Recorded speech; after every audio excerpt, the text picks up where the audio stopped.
Ever notice how some of the most successful, brilliant people you know don't have hundreds of friends? They've got one, two, or three people they're genuinely close to. And society keeps telling them something's wrong with that picture.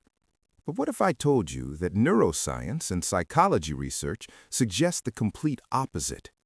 Having a tiny social circle is a sign of something incredible about how your mind works. Let's dive into what the science really says. Number 1. Your brain prioritizes quality connections. Here's something fascinating. Your brain has limited social bandwidth. Anthropologist Robin Dunbar discovered humans can maintain about 150 casual relationships, but highly analytical minds often operate with much smaller numbers. Why? Because meaningful relationships require cognitive load, mental energy for remembering details, maintaining reciprocity, and navigating nuances. People with smaller circles aren't struggling socially, they're optimizing. Their brains invest deeply rather than spreading thin. When you have fewer friends, each relationship gets your full attention. That's not a deficit, that's intelligent resource allocation. Number 2. You have zero tolerance for fake people. If you have a small circle, you've probably been called picky.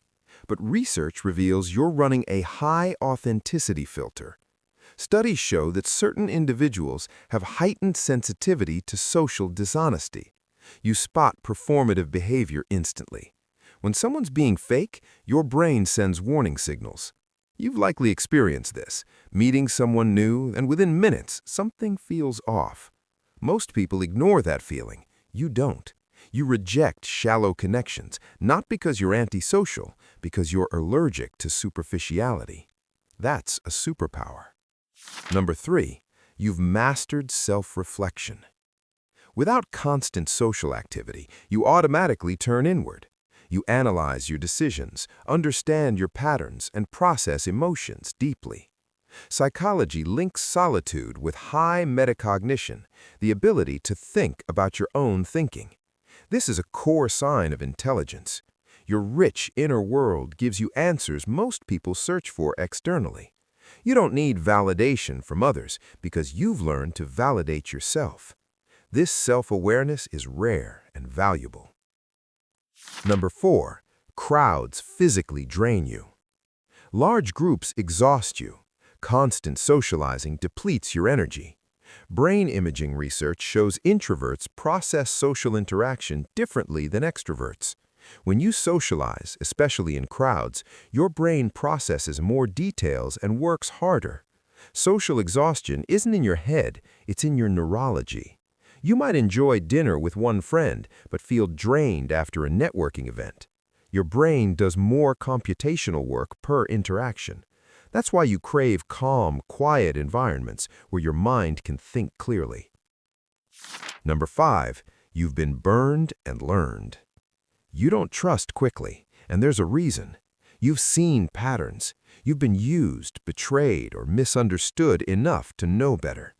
Psychology calls this a high trust threshold, common among highly intelligent individuals. You're not cold or paranoid, you're cautious and selective. You refuse to repeat painful mistakes, so you observe longer, test deeper, and let very few people in. This protectiveness isn't weakness, it's wisdom earned through experience. Number 6, you choose depth over hundreds of shallow connections.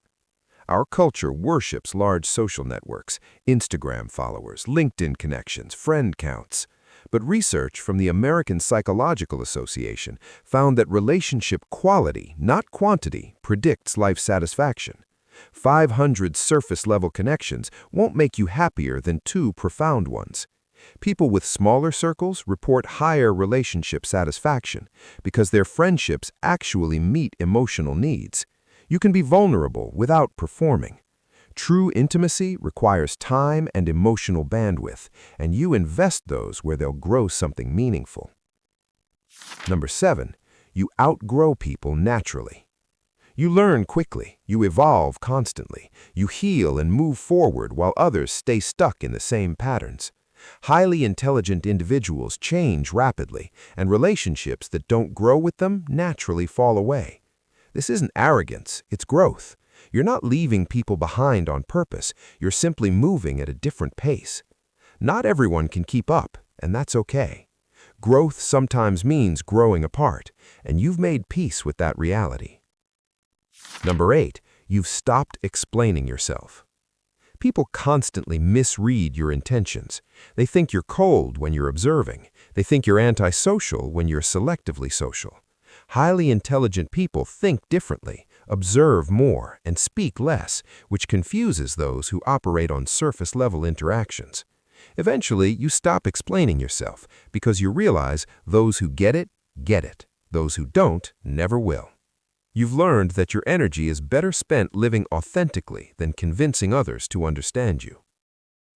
Number 9, you connect deeply with animals. Your dog understands you better than most people. Your cat doesn't judge you. Research shows that highly intelligent individuals often bond deeply with animals due to high empathy and a preference for honest emotional exchanges. Animals don't play games, they don't manipulate, they're just present. They match your emotional wavelength without the exhausting social performance humans require.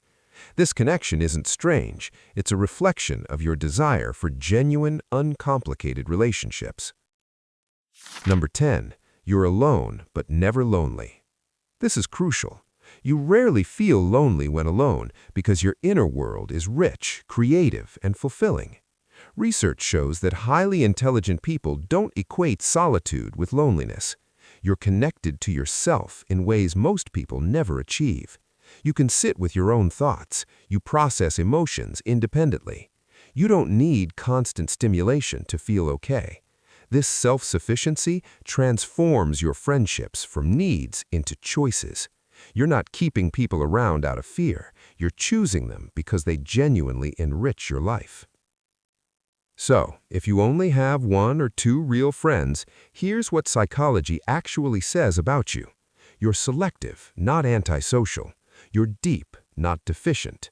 You're self-aware, not self-isolated. Your small circle isn't a red flag. It's evidence that you understand something most people are still learning. That connection isn't about quantity, it's about quality.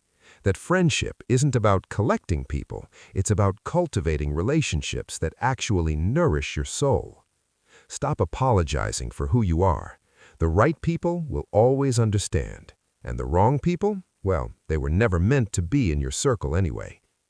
If this perspective resonated with you, subscribe for more psychology content that actually makes sense of who you are.